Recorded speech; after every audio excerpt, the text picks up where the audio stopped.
Now that we have a much clearer understanding of what an engagement platform can look like and all the different features and benefits that it can offer, we are going to talk about the importance of also having an implementation roadmap.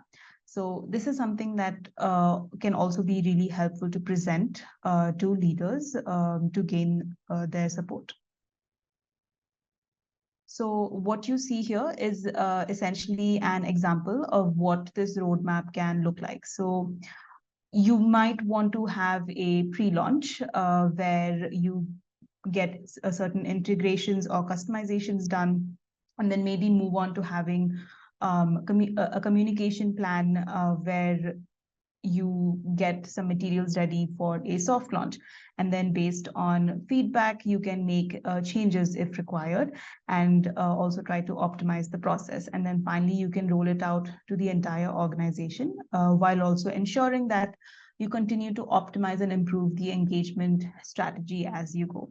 This is essentially, again, just an example of what this implementation plan can look like. And the point here is that presenting something like this to leaders can really help in showcasing your commitment and understanding of what it is that you're trying to achieve through your engagement strategy. Right. And before we unlock our final takeaway here, one important thing I want to touch upon is the importance of continuous improvement in your engagement strategy, or any strategy for that matter. But of course, we're talking about employee engagement today.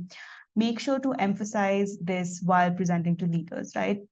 It's really important that you set their expectations, that employee engagement it's not a one and done strategy. It's not an end-to-end strategy. It's a continuous process. And it involves collecting feedback, analyzing this feedback, and most importantly, actually taking action and making changes based on the feedback received. So a lot of companies might stop at step 2. But this is something that's really going to get your employees to lose trust in the company. One thing that comes to mind that I read in an article is that people don't get tired of offering their opinions. They get tired of their employers failing to act on them. So really try to emphasize the importance of continuous improvement and encourage leadership support, encourage them to participate, which in the end is really key to a successful employee engagement initiative. So the takeaway that we are unlocking is essentially the implementation roadmap timeline that you just saw. It's an outline of that. So you might be dealing with a different timeline. You might have a 6-month timeline versus a 2-week timeline. So what are the different milestones that you can add? What do you want to be able to achieve at the end of week 1 or month 1 versus month 2, and then adding a couple of checkpoints to ensure that all your tasks are being completed and the implementation is going as planned, essentially.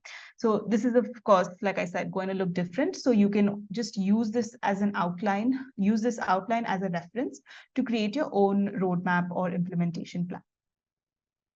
The link of this should have been shared in the chat.